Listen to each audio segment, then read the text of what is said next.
சென்னையை அடுத்த கோவளத்தில் மத்திய உள்துறை அமைச்சர் அமித்ஷா தலைமையில் தென்மண்டல கவுன்சில் கூட்டம் நடைபெறுகிறது. முதலமைச்சர் விஜய் இதில் பங்கேற்றிருக்கிறார். மத்திய அமைச்சர் அமித்ஷா தலைமையில் இம்மாநாடு நடைபெறுகிறது. மாநாட்டின் காட்சிகளை தற்போது பார்த்துக் கொண்டிருக்கிறோம். கர்நாடக முதலமைச்சர் இதில் பங்கேற்றிருக்கிறார். கேரள முதலமைச்சர் இதில் பங்கேற்றிருக்கிறார். ஆந்திர முதலமைச்சர் இதில் பங்கேற்றிருக்கிறார். தெலுங்கானா சார்பாக அம்மாநிலத்தின் துணை முதலமைச்சர் இதில் பங்கேற்றிருக்கிறார். இப்படி தென் மாநில முதல்வர்கள் பங்கேற்றிருக்கக்கூடிய மிக முக்கியமான ஒரு மண்டல கூட்டம் இன்று சென்னையில் நடைபெறுகிறது. தமிழக முதலமைச்சர் விஜய் இதன் துணைத் தலைவராக இருக்கிறார். தமிழக அமைச்சர்கள் அந்தந்த மாநில முதலமைச்சர்களை பூங்கொத்து கொடுத்து வரவேற்கும் காட்சிகளை பார்க்கிறோம். டெல்லியிலிருந்து உரிமைகளை பெறுவதற்கான ஒரு கூட்டமாக இது பார்க்கப்பட இருக்கிறது. மாநிலங்களுக்கு இடையேயான பிரச்சனைகளுக்கு தீர்வு காணும் ஒரு களமாக இருக்கிறது. கூடுதல் விவரங்களை செய்தியாளர் வீரகுமாரிடம் கேட்டு பெறலாம். வீரகுமார், தற்போதைய அப்டேட் என்ன? கூடுதல் விவரம்.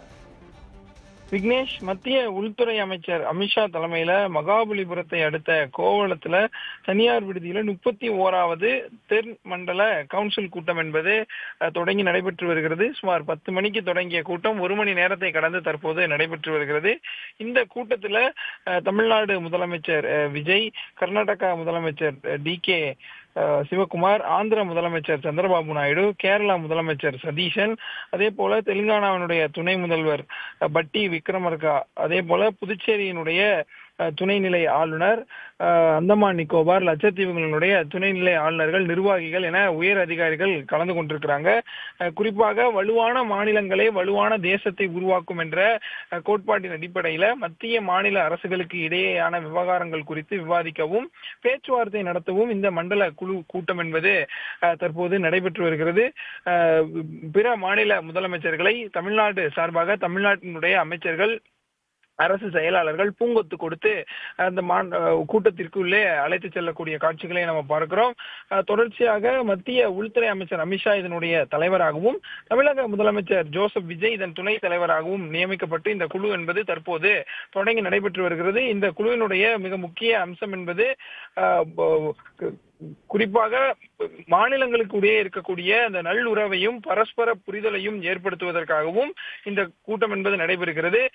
குறிப்பாக இதுல ஆந்திர பிரதேச மறுசீரமைப்பு சட்டம், நதிநீர் பங்கீடு தொடர்பான முக்கிய திட்டங்கள், பிரதான் மந்திரி ஆவாஸ் யோஜனா திட்டம், சிவில் விமான போக்குவரத்து போன்ற பிராந்திய அளவிலான பொதுவான பிரச்சனைகளும் விவாதிக்கப்படுவதாக தெரிவித்திருக்கிறாங்க. அதே போல தேசிய முக்கியத்துவம் வாய்ந்த பொதுவான விஷயங்களாக விரைவு நீதிமன்றங்கள், அதாவது பெண்களுக்கு எதிரான பாலியல் வன்கொடுமைகள் மற்றும் குழந்தைகள் மீதான குற்ற வழக்குகளை விரைவாக விசாரித்து தீர்வு காண்பதற்கான விரைவு சிறப்பு நீதிமன்றங்களை செயல்படுத்துவது, கல்வித்துறை தொடர்பான பல்வேறு விவகாரங்கள், அதே போல நதிநீர் முக்கிய பிரச்சனைகள், ஏற்கனவே சொன்னது போல இந்த சிவில் விமான போக்குவரத்து, பிராந்திய விமான போக்குவரத்து சார்ந்த விவகாரங்கள் உள்ளிட்ட முக்கிய பிரச்சனைகள், மற்ற மாநிலங்களுக்குள் இருக்கக்கூடிய முக்கிய பிரச்சனைகள், உள்துறை சார்ந்த விஷயங்கள் உள்ளிட்டவை எல்லாம் பேசப்பட வாய்ப்பிருப்பதாக தெரிவித்திருக்கிறாங்க. தமிழக முதலமைச்சர் ஜோசப் விஜய் அவர்களும் மத்திய உள்துறை அமைச்சரிடம் பல்வேறு முக்கிய கோரிக்கைகள் அடங்கிய கடிதத்தையும் கொடுக்க இருப்பதாகவும் தெரிவித்திருக்கிறாங்க. அதுல காவிரி மேகதாது விவகாரம் தொடர்பாகவும், தமிழ்நாட்டில் கஞ்சா உள்ளிட்ட போதைப் பொருட்களை கட்டுப்படுத்துவதற்கான அந்த நடவடிக்கைகள் தொடர்பாகவும் பல்வேறு விஷயங்கள் அடங்கியிருக்கும் என முதற்கட்டமாக தெரிவித்திருக்கிறாங்க. 2 அல்லது அதற்கு மேற்பட்ட மாநிலங்கள் அல்லது மத்திய மாநில அரசுகளுக்கு இடையே உள்ள நிலுவை பிரச்சனைகள், பரஸ்பர ஒத்துழைப்பு தேவைப்படும் விவகாரங்கள் உள்ளிட்ட முக்கிய மாநில நலன்கள் குறித்த முக்கிய விவகாரங்கள் தற்போது ஆலோசிக்கப்பட்டு வருவதாகவும் தெரிவித்திருக்கிறார்கள். நிச்சயமாக வீரகுமார், ஒரு அதி முக்கியத்துவம் வாய்ந்த கூட்டம், அண்டை மாநிலங்களோடு இருக்கக்கூடிய பிரச்சனைகளை தீர்க்கக்கூடிய ஒரு களமாகவும் அமைஞ்சிருக்கு. அந்த வகையில தமிழ்நாட்டுக்கு இன்றைய கூட்டம் ரொம்ப ரொம்ப முக்கியம் அப்படின்னே சொல்லலாம். கூடுதல் விவரங்களுக்கு நன்றி வீரகுமார். நம்ம தொடர்ந்து பேசலாம்.